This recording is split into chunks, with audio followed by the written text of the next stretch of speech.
We'll get started at the top of the hour. I'm going to just step away for a minute and I will be back shortly.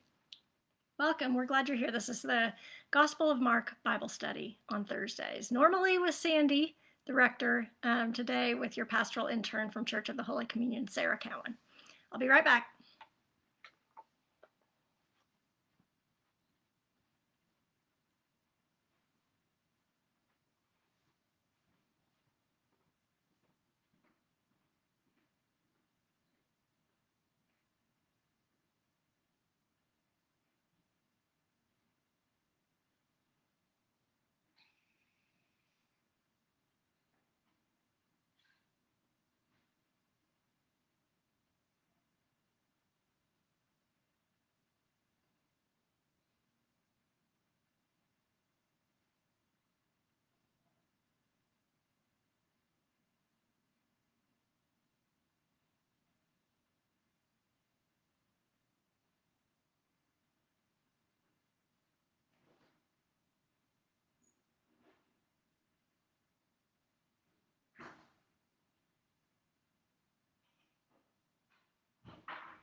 Hi, everyone. Welcome. If you haven't already, feel free to say hello in the comments here on Facebook Live. I see a few people who are joining us, and let's see, let me scroll down here. This is the Rector's Bible study on Thursdays. Obviously, I'm not the Rector of Holy Communion. I am not Sandy Webb.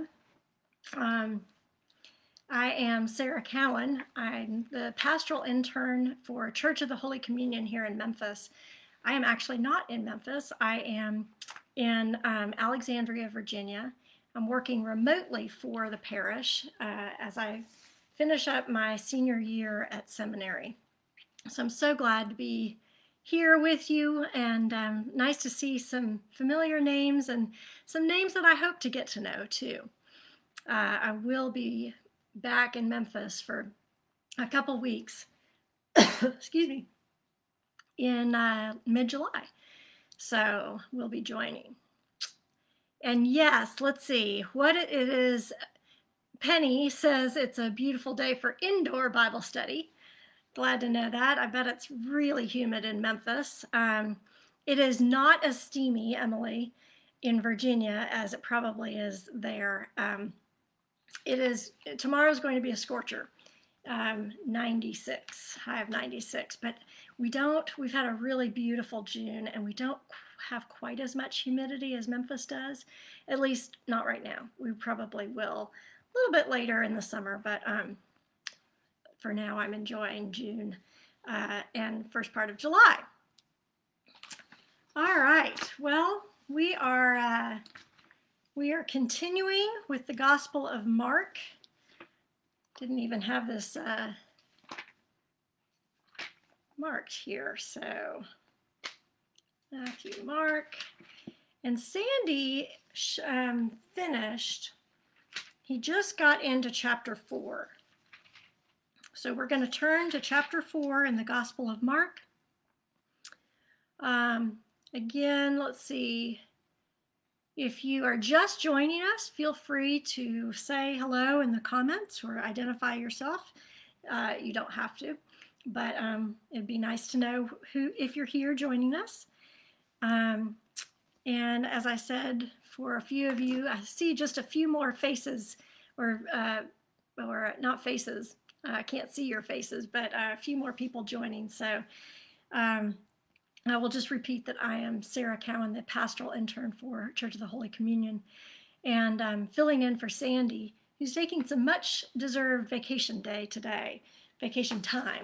today and a little bit next week. So we'll wish him well. All right. We are continuing with chapter 4.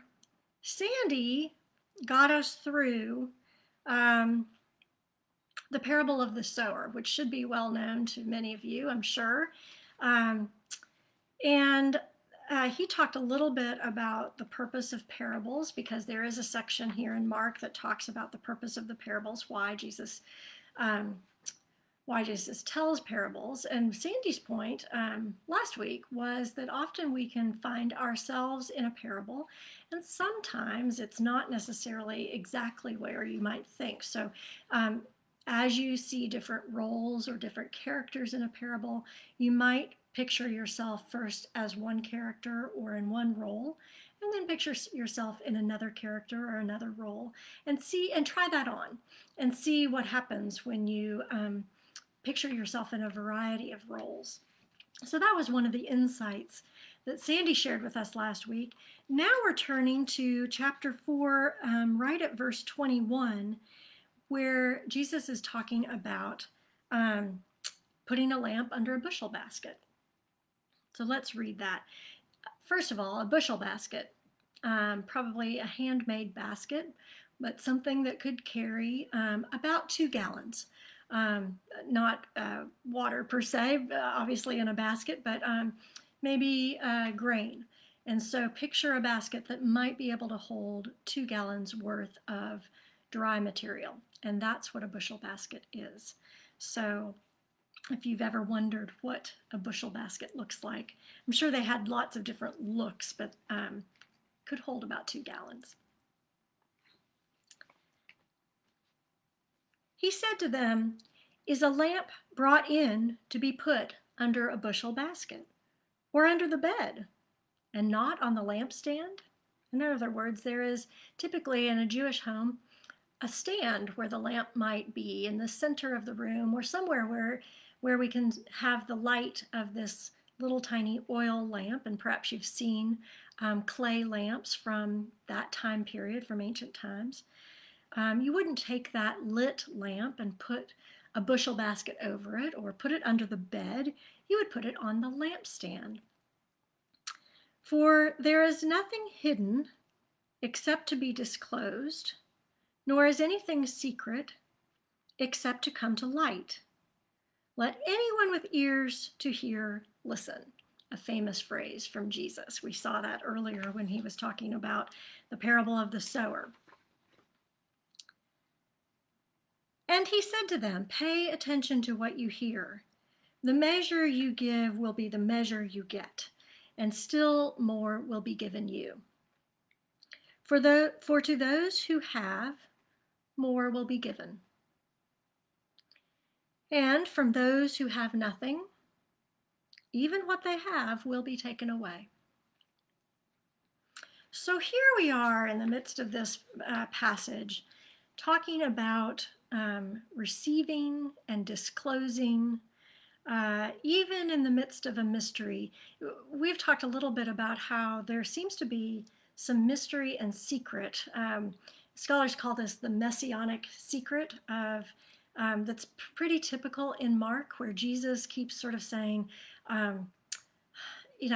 keep this a secret. Don't tell people who I am, or, charges them to keep silent.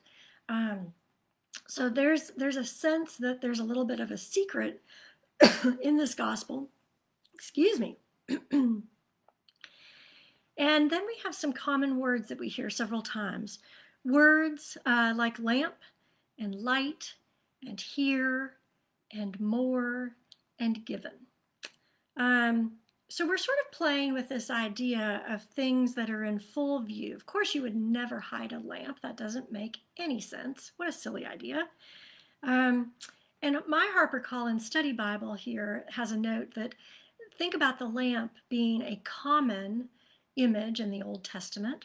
You can probably think of several different Old Testament stories that involve a lamp or light. So there's probably some reference to, or some sense in the minds of Jesus's hearers of what a lamp means. And I think there's a sense here of pay attention to what you hear. We have seen things, we have heard things. There is a sense of listen, pay attention. We've heard the word listen 3 other times so far in chapter 4, and we're not very far into chapter 4. So pay attention. And I think there's also a sense of those who receive the gospel, and this is addressing that somewhat difficult passage at the end of this, verse 25. "For those who have, more will be given, and from those who have nothing, even what they have will be taken away." Difficult. What do we do with this verse? Sometimes we come across a verse in the Bible that we're just not sure what to do with it. What does it mean?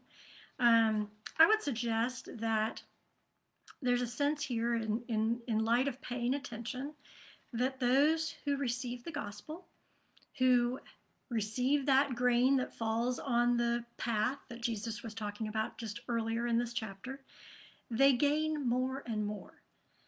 And those who do not receive are maybe left empty, maybe left with not as much richness in their life. I think that may be what Jesus is saying here. And so receiving the gospel and hearing it and paying attention is something that we are called to do so that our lives can be richer and receive more and more.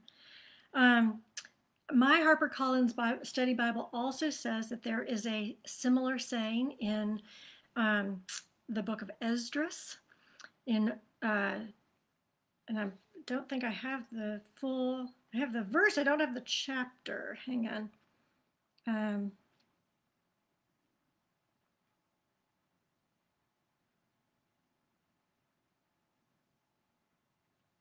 Not finding it right away. Oh, 2nd Esdras chapter 7, verse 25, that says, for the empty are empty things, and for the full are the full things. So we may also sort of hear this as a sense of, sometimes we try to share the gospel, or followers of Jesus try to share the gospel, and it just doesn't take. We've seen that sense in the parable of the sower. Sometimes the word falls on good soil, and sometimes it does not, or sometimes it's choked by weeds. So there is not always a tight and perfect explanation for why the gospel converts sometimes, and sometimes it doesn't. And sometimes when we read the Gospels, this is also a rear view mirror way of looking at what's going on. So for Mark, writing to the community that he's writing to, and again, we don't know exactly who he's writing to. There's some indication that maybe he was writing to a community of early Christians in Rome, but we don't know that for sure. Much of this is sort of Mark talking to his community and saying, don't worry about it too much. Sometimes the gospel works and sometimes it doesn't work, and how it all falls out is a bit of a mystery. And so, it may be that sort of rear view mirror attempt to explain to early Christians what's going on in their community. Okay, moving on to another parable about the growing seed. This is a parable, interestingly enough, that is only found in the Gospel of Mark. You cannot find it in any other of the 3 other Gospels. So that's sort of interesting. Oh, I just saw that Kate and Ted are here. Welcome. I need to be able to scroll down and see all my comments. So if I miss something, I'll try to keep doing that. But know that I'm not intending to ignore you. Welcome. We're glad you're here. We're really glad that for all of you who are part of Holy Communion, we're glad you're here. But if you're a visitor, we're also glad you're here, and hope that you will join us in the future and consider joining us for any of our other programs and worship services. So let's see. Parable of the growing seed. Interesting that we have several parables in chapter 4 about seeds and growing. Not unusual. Jesus is talking to a farming community, an agrarian community. It would seem natural that he would talk in images and use images that are familiar to people. Maybe not as familiar to us, since we do not grow our own food, but we still have the same sense. We garden, and we know how seeds grow, and sometimes you plant seeds and they grow beautifully, and sometimes the squirrels get to them. At least that's what happens in my garden. So this is the second of 3 parables in chapter 4 about seeds and growing. And as I said, this is the one that is only found in this gospel. When we talk about, let's see, let me just read it. He also said, the kingdom of God is as if someone would scatter seed on the ground. We've heard that before in the parable of the sower, just earlier in the chapter. As if someone would scatter seed on the ground and would sleep and rise night and day, and the seed would sprout and grow. He does not know how. This person plants the seeds. He goes about his day-to-day life. The seeds just grow. He doesn't really know how. It's a mystery. The earth produces of itself first the stalk, then the head, then the full grain in the head. But when the grain is ripe, at once he goes in with his sickle because the harvest has come. Whenever we hear harvest or sickle or anything related to harvesting of grain, we, like many of the early Christians and many in ancient Jewish times, would automatically think of God's final judgment. That's just a common image. And of course, let's also remember that for the community that Mark is writing to, and remember that Mark is probably our earliest gospel. So Paul was writing to all of the churches that he founded in the 50s and early 60s, several decades after the death of Jesus. And Paul thinks that, the end of times and Jesus is coming back like tomorrow. Mark, writing just a few years after that, probably in 66, 68, 70, something like that, also may think that Jesus is coming back tomorrow. And so it would be not uncommon for there to be a connection in the minds of Mark's listeners to sort of this end times, this harvest at the end of times.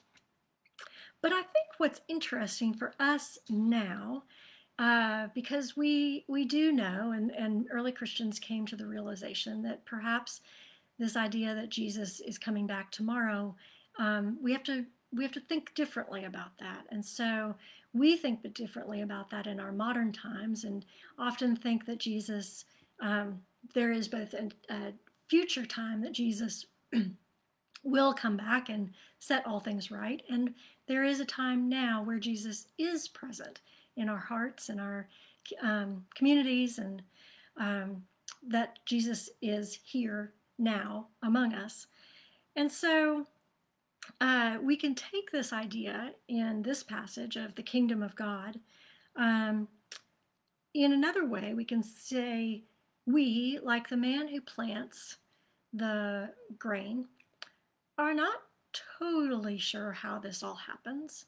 We don't have a perfect idea of how the kingdom of God is brought about, both in the future and here and now. But we can be assured from this passage that it is a natural process that we may not fully understand. It is similar to how natural processes happen in our world that we can see as trees grow and flowers bloom. And it is of God. So some thoughts there about this interesting parable that you don't see in any other Gospels. Now we come to another well-known parable, probably one of the most well-known when it comes to seeds and growth, the parable of the mustard seed. And this is probably very familiar to you all. Let me read it. He also said, "With what can we compare the kingdom of God? Or what parable will we use for it? It is like a mustard seed, which, when sown upon the ground, is the smallest of seeds, the smallest of all the seeds on the earth." That may not actually be true, but it's pretty small if you've seen a mustard seed. It may not be the smallest of all seeds, but it's pretty small. Smallest of all the seeds on the earth, yet when it is sown, it grows up and becomes the greatest of all shrubs, and puts forth large branches, so that the birds of the air can make nests in its shade. So let's see. I don't know about you. I Googled images of a mustard tree. And some of the images that I found looked really large, like large trees, but actually a lot of them really looked like what the Bible says right here in this text, a large shrub. So, I think there's some interesting pieces there. Often in the Bible, when we talk about like magnificent trees or strong growth, you might hear the words cedars. So picture large, tall cedar trees that are then cut down and used in the temple or palaces or things like that. I bet you have probably heard references to cedars in the Psalms or in Old Testament writings. So we're not talking about tall cedars here. We're talking about a large shrub, some shrubbery. from a very small seed, and it does grow large, but maybe not tall as we were expecting. That's interesting to me. So maybe the kingdom of God is like sort of not something always grand, always tall. It is sometimes an inauspicious bush, a shrub. I'm wondering if you have ever been in a not so grand church or a worship space that is not totally beautiful, but the spirit is alive and well. And maybe that is what Jesus is talking about when he talks about the mustard seed. It can start from something that seems very small and not very worthy, and it can grow into a bush that again is maybe not the tallest and the grandest of trees, but it is still a place where people find refuge, just like the birds of the air. People find refuge because the kingdom is there. And so I think maybe we can think back on some of our experiences and think about where we have met God's Spirit, and perhaps it has been in beautiful places and perhaps not in beautiful places, and yet the kingdom is still present. And again, a mysterious process of growth that we really don't understand. How can something possibly so wonderful as the kingdom that provides refuge for us and for the birds, how can that come from something that is so tiny, like a mustard seed? Something to think about for this week.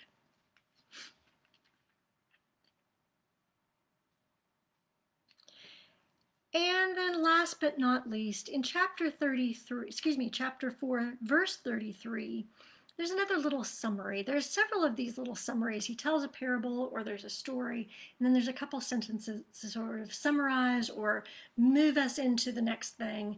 And so that's what this is. With many such parables, he spoke the word to them as they were able to hear it. That's interesting. Some people are able to hear it, some are not. Some will be able to hear it later, just not now. He did not speak to them except in parables, but he explained everything in private to his disciples. Why does he explain everything in private to his disciples? I'm not sure this is a very common thing or theme in Mark.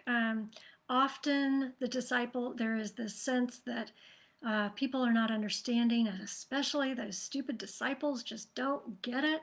That's very common in the Gospel of Mark. And so maybe Jesus is sort of like a shepherd, coming and telling his disciples a little bit more fully in the privacy where they can question and wonder and be with him privately. But, again, what we were talking about is that sometimes also we might recognize that the kingdom is not always as we expect. Sometimes things are understandable, and sometimes we don't fully understand. As Paul says, you can see in the mirror dimly for now, and later you will see face to face. So the kingdom is not always what we expect, and sometimes there's bad soil, and sometimes there's mysterious growth that we don't expect, and sometimes it comes in packages that are not big and grand, and sometimes we have the opportunity to experience God or the Spirit in small, inauspicious packages like the mustard shrub. Okay. And I have a comment here from Linda Christopher. The Baptist church my family attended when I was in elementary school was a new church. It had just obtained a building, an old beer joint. Love it. peeling paint, sloping floors, leaky roof, old plate glass windows, folding chairs, donated piano, but full of joyful worshipers. Isn't that the truth? I just spent a year working at St. Peter's in the Woods for my intern parish here in Northern Virginia. And they are a parish that also started about 30 years ago, met in a school for many time. They called themselves originally the Holy Rollers because they rolled their altar out from storage in the school every Sunday. And, you know, they they eventually built a building. It was not beautiful. There was fluorescent lighting. The sanctuary was the same space as the parish hall, and but there is definitely a spirit there.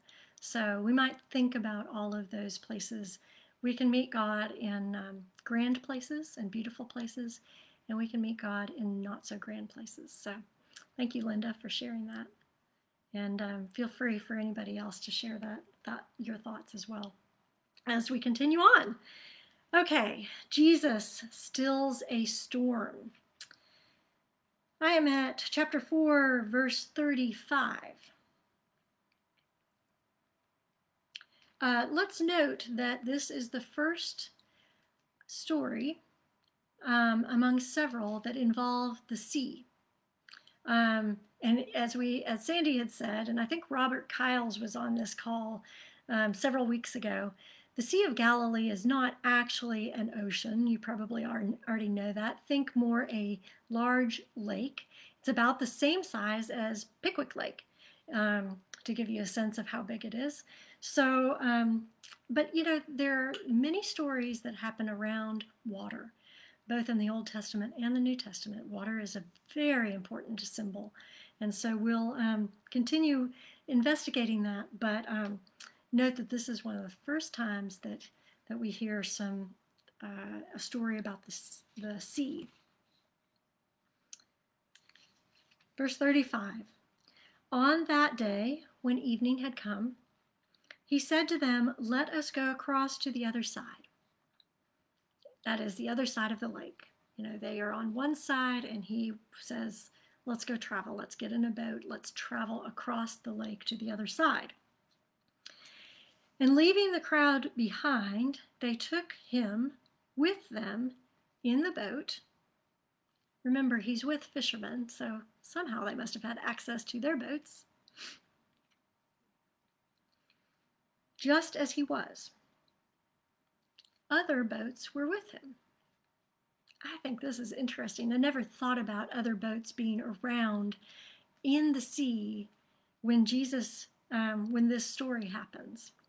But there it is, right there in the text.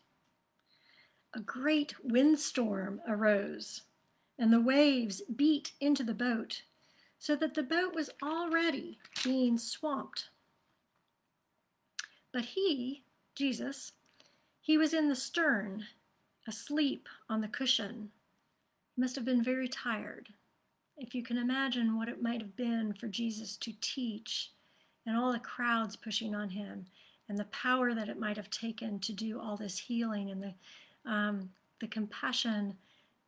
Compassion can be exhausting sometimes. Jesus was glad to do it. It was what he was called to do, but he was tired. But the disciples woke him up.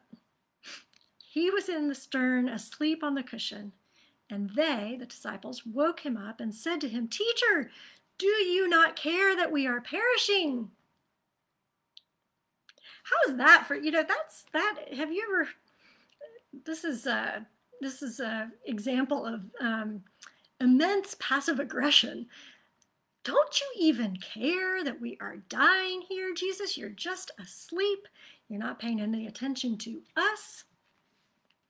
Teacher, do you not care that we are perishing? Verse 39. He woke up and rebuked the wind and said to the sea, "Peace, be still." Then the wind ceased, and there was a dead calm. Perfectly serene. 1 minute waves, and everybody feels like they're about to die, and wind, and noise, and then quiet. He said to them, "Why are you afraid? Have you still no faith?" And they were filled with great awe and said to one another, "Who then is this? Who then is this?" They still don't know. Who then is this that even the wind and the sea obey him? What a beautiful story. As we will see with other stories that involve wind and water, this is a location for divine power to be revealed. There are many, many instances that we can think of, and maybe you could even feel free to put them in the chat box if you can think of other places where wind and water reveal God's presence. For me, the most important one is at the very beginning in Genesis. When God's divine power is revealed, he breathes over the deep and he creates the seas and the waters and puts order and calm to the chaos. But there are probably many, many, many, many others. It's interesting to note that Jesus, prior to this, has healed many people. The man with the withered hand, the man who is possessed by a demon, several others that we've studied already. And now it is not just people that are being healed. He has power over creation itself, just like God the Creator in Genesis. Jesus is asleep. There's a certain sense of trust in God. When we are asleep, we are without our defenses, but perfectly trust. Think about if you do have children or you've seen a sleeping baby that just sleeps peacefully and is not worried about anything. When we sleep, we put our trust that we will wake again. And so Jesus is asleep and fully trusting in God. Not so the disciples, as Robert Kyle says, a rude awakening, I think. And just like the unclean spirit that we heard earlier in Mark, who is rebuked and told to be still, so too the wind. So the wind and the waves are rebuked and told to be still by Jesus. I also had written down, and maybe you've thought of it too, other Old Testament references to water and wind. Jonah. Jonah is a story that involves a boat, a storm.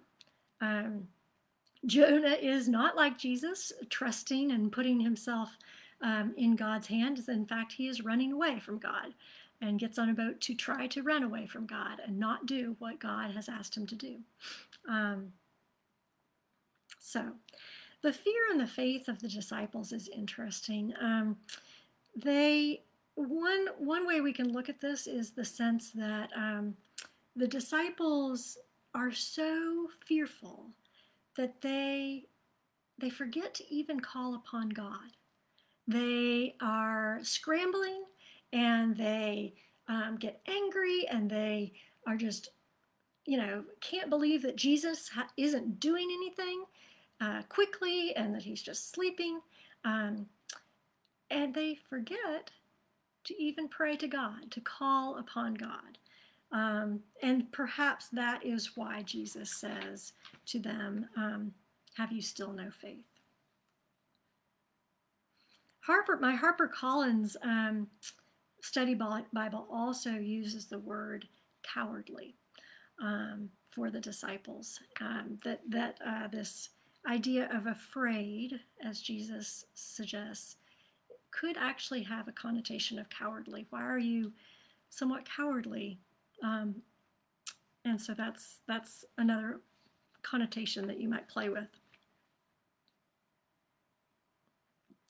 But again, even the wind and the sea obey Jesus. We are starting to understand, because we have a little inside knowledge as readers, and a special relationship with Mark as the narrator of who Jesus is. The disciples still don't get it.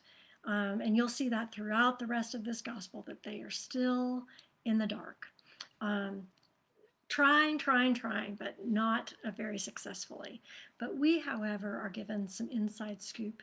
And the fact that the wind and the sea and all of creation obey Jesus give us a sense that he is indeed connected to God, the Son of God, in fact, as Mark chapter 1, verse 1 declared, that he is the Son of God, and therefore able to have divine power just as the Father did in Genesis. All right, we are moving on to chapter 5.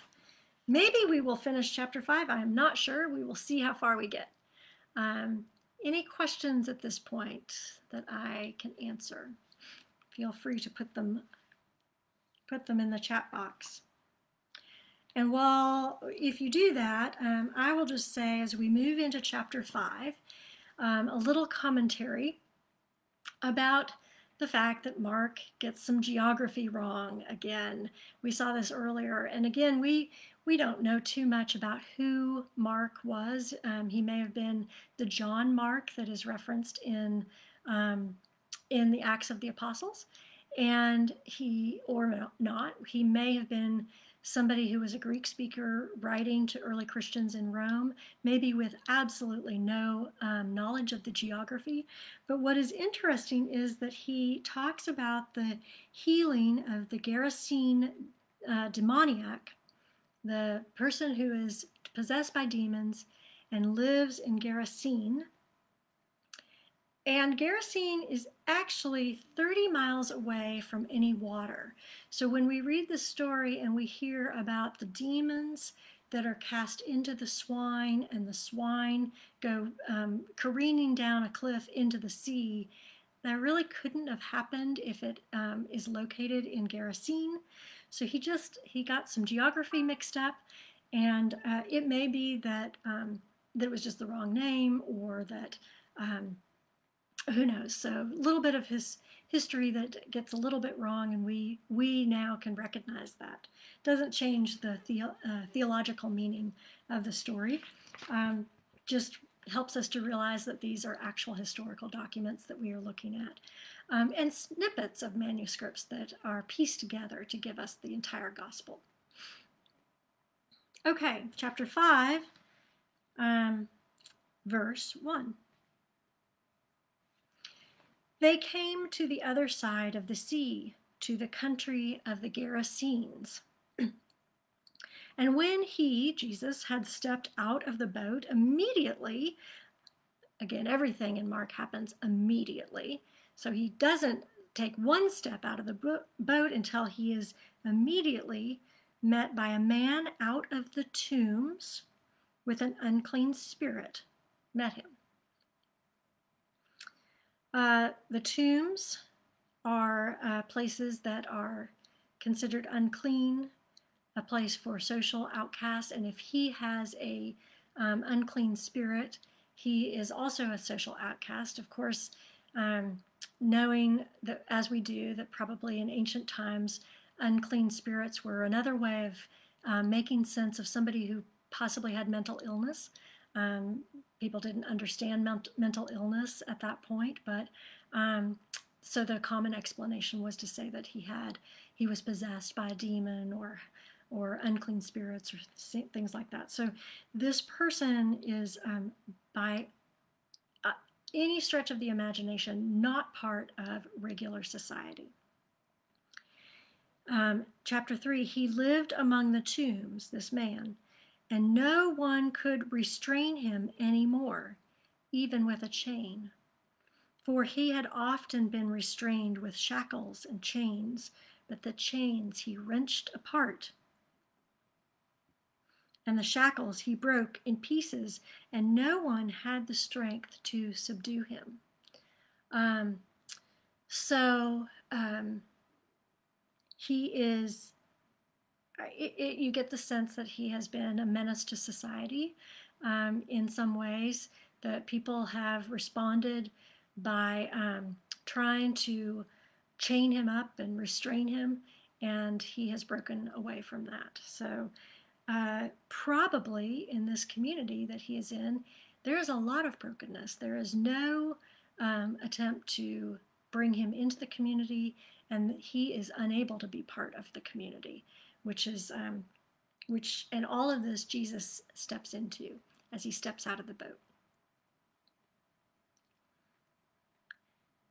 Night and day among the tombs and on the mountains, he was always howling and bruising himself with stones. So he's doing self-damage to himself and acting in a way that is scary, probably, for regular folks. When he saw Jesus from a distance, he ran and bowed down before him, and he shouted at the top of his voice, "What have you to do with me, Jesus, Son of the Most High God?" Most High God is a very specific title that is important. So again, like we've seen elsewhere, the demons recognize Jesus and recognize him as the Son of God. "I adjure you by God, do not torment me."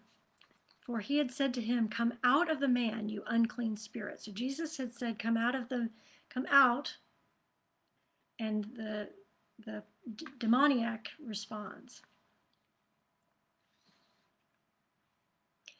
Then Jesus asked him, "What is your name?"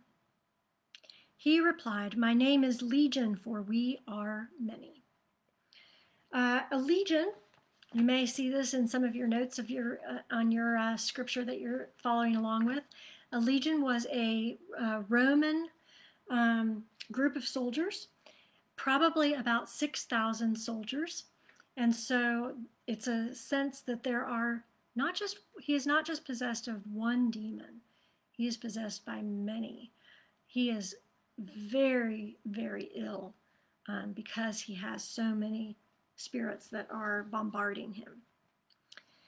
He replied, "My name is Legion, for we are many." He begged him earnestly not to send them out of the country. Now there on the hillside, a great herd of swine was feeding. Think about Jewish custom and tradition. Swine and pigs and pork are considered unclean. So this is not a herd of swine that would be welcome in any to any Jewish person or anything like that. So interesting that we have somebody living in the tombs, ill, unclean, with unclean spirits, and swine who are also unclean, considered unclean in the tradition of the day. The unclean spirits begged him, that is Jesus, "Send us into the swine, let us enter them." So he gave them permission. And the unclean spirits came out and entered the swine, and the herd, numbering about 2,000, rushed down the steep bank into the sea and were drowned in the sea. So here we are, even though we know now that this geography is not anywhere near the sea, that's still what happens. And so that's just part of the story, and maybe Mark got some of the geography wrong.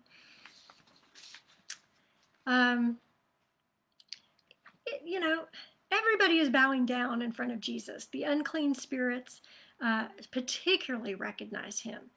But these unclean spirits recognize him. They choose not to follow Jesus. They are not converted.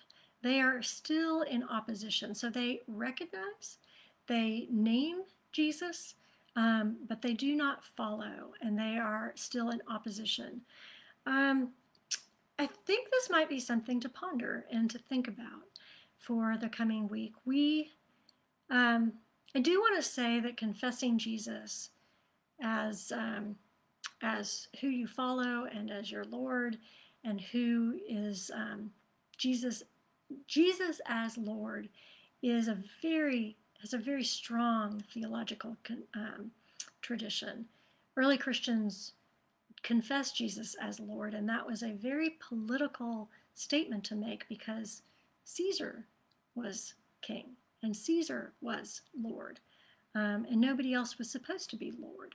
So early Christians took a lot of risks to confess Jesus.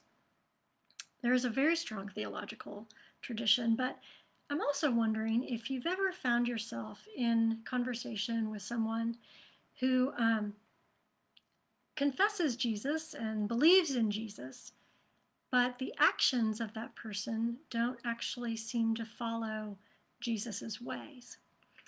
And I know I have, and maybe that's also me too, that I can see myself in that experience. That we know that confessing Jesus happens, and we say that we believe in Jesus's power and who he is, and yet following Jesus is a day in and day out type of operation. It's not just a one-time thing. In fact, early Christians were originally called followers of the way. And so it is not just a Sunday morning thing to do. It is a day in, minute by minute opportunity to follow Jesus.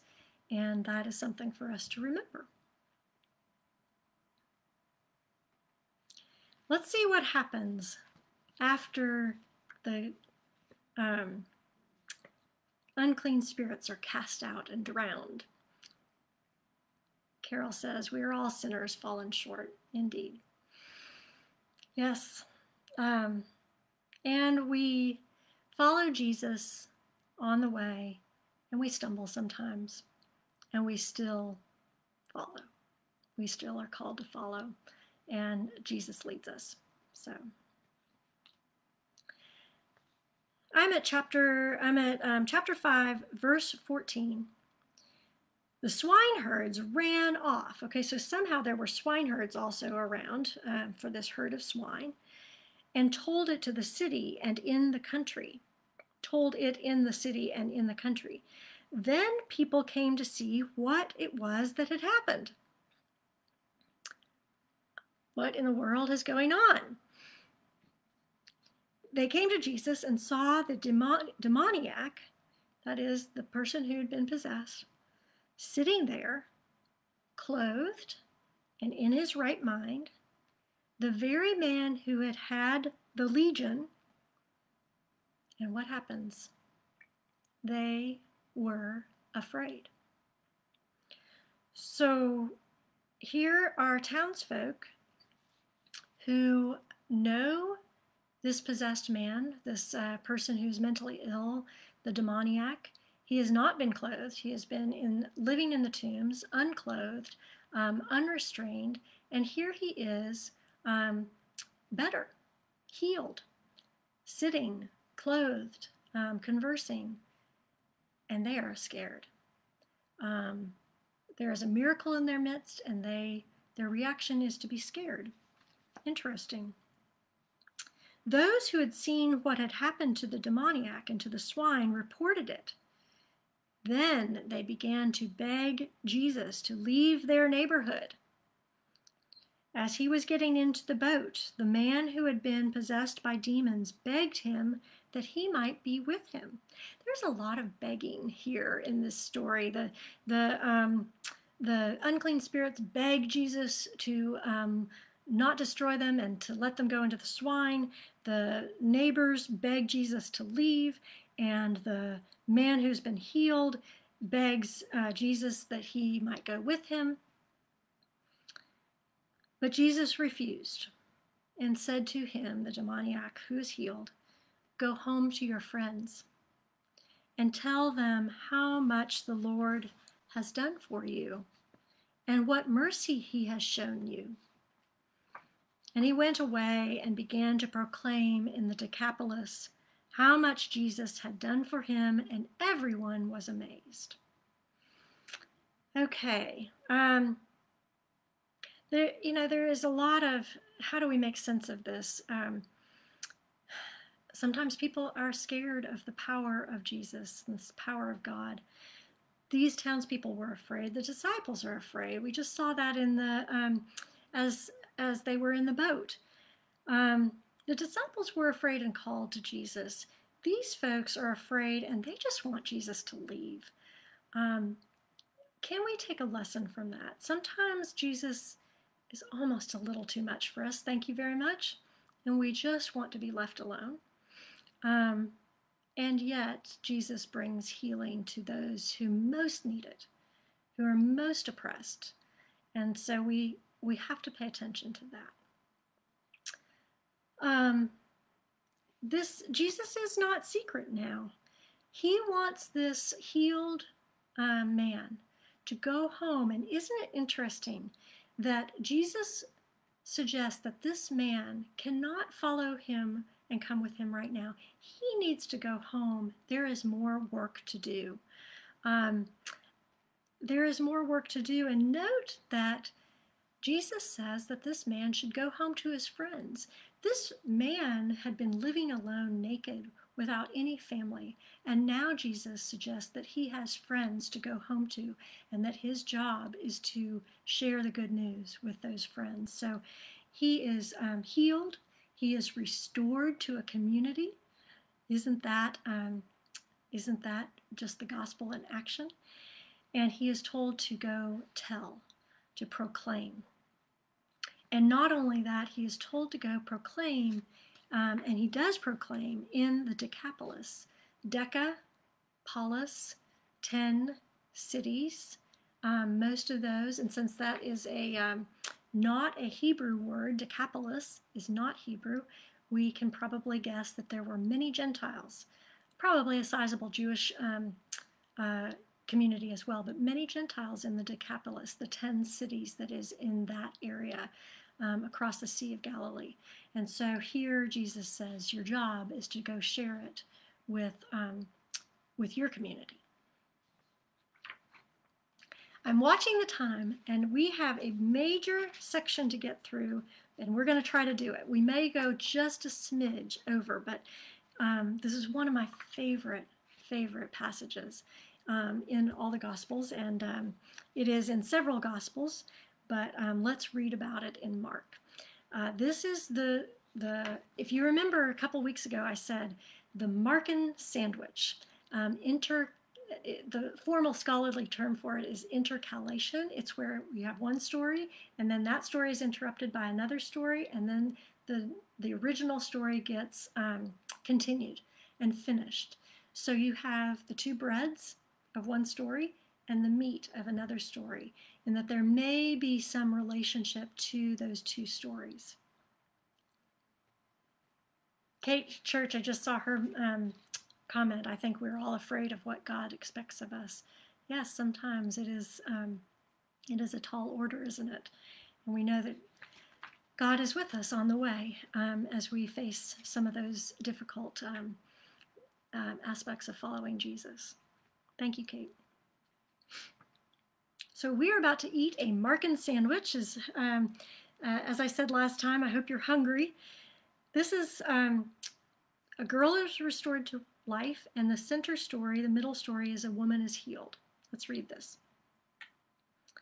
And you might ask as we read it, how are these sandwich pieces related? When Jesus had crossed again in the boat to the other side, a great crowd gathered around him, and he was by the sea. Then one of the leaders of the synagogue named Jairus came, and when he saw him, fell at his feet and begged him repeatedly. My little daughter is at the point of death. Come and lay your hands on her so that she may be made well and live. And so he, Jesus, went with him.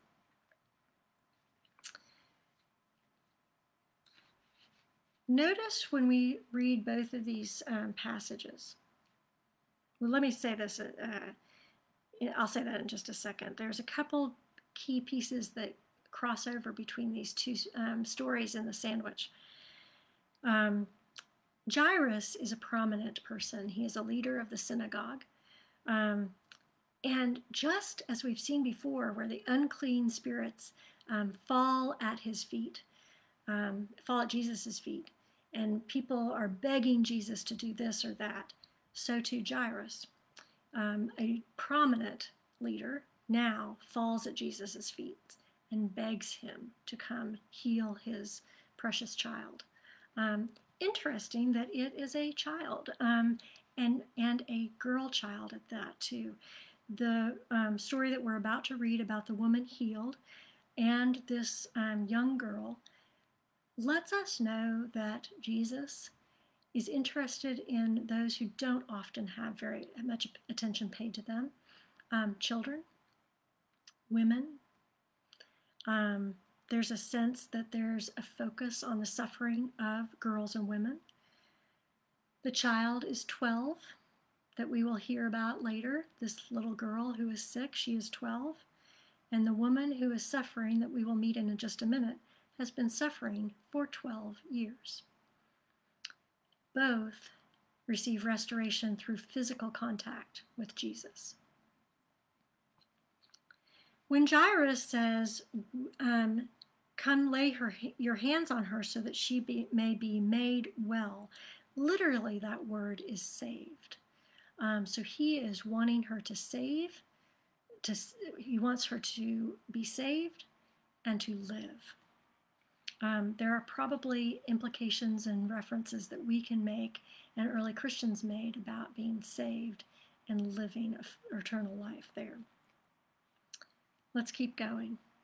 A large crowd followed him, Jesus, and pressed in on him. So Jesus is walking with Jairus to the house to go heal this daughter. But a crowd presses in on him. And there is a woman. Now there was a woman who had been suffering from hemorrhages for 12 years. She had endured much under many physicians and had spent all she had.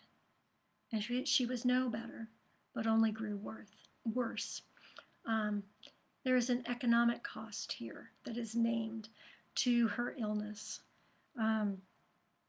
So not only is she ill, but she has no money because she spent all that she has. She had heard about Jesus and came up behind him in the crowd and touched his cloak. For she said, if I but touch his clothes, I will be made well. Immediately, her hemorrhage stopped and she felt in her body that she was healed of her disease. Immediately aware of the power that had gone forth from him, Jesus turned about in the crowd. He turns around and he says, who touched my clothes? And his disciples said to him, you see the crowd pressing in on you now. How can you say who touched me? Again, these silly disciples just don't get it. How could you possibly feel anything, Jesus? He looked all around to see who had done it. But the woman, knowing what had happened to her, came in fear and trembling, fell down before him and told him the whole truth. Again, there is a falling down in front of Jesus by Jairus, by the woman, by the unclean spirits. And Jesus said to her, daughter, your faith has made you well. Go in peace and be healed of your disease.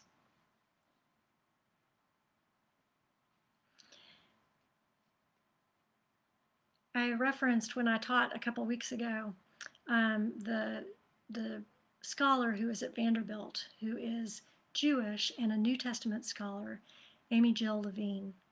And I was checking some of her work. She said there are differences between, in the Old Testament, between a regularly menstruating woman and an abnormal discharge. And this woman has sort of what is called an abnormal discharge, and both are ritually impure.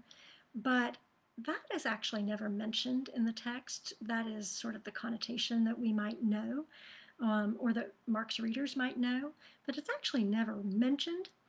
And for that matter, they're not anywhere near the temple, so there's not sort of this ritual purity piece that is sort of high stakes and present right here, it could be a commentary about sort of the onerous purity laws that are present in everyday life here, but it could also be just a comment on the healing power of Jesus and the fact that Jesus heals, and that there is power in that healing, and that there is power in the faith that brings about the healing. And again, notice that everybody is falling down.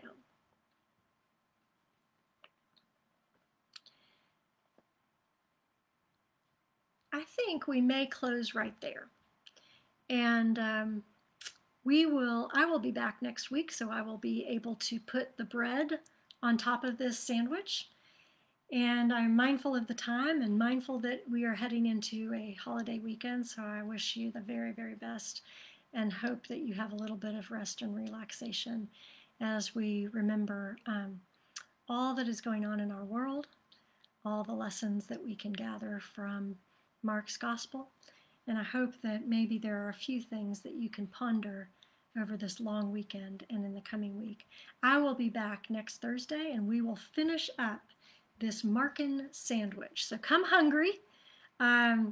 We've done the first slice of bread with Jairus and coming to ask for his daughter. We've done the meat with the woman with the hemorrhage, and we will come back and see what happens with Jairus and his daughter when we return. So sorry for the cliffhanger, but maybe that will bring you back next week. All right, farewell everyone. Have a good Thursday afternoon.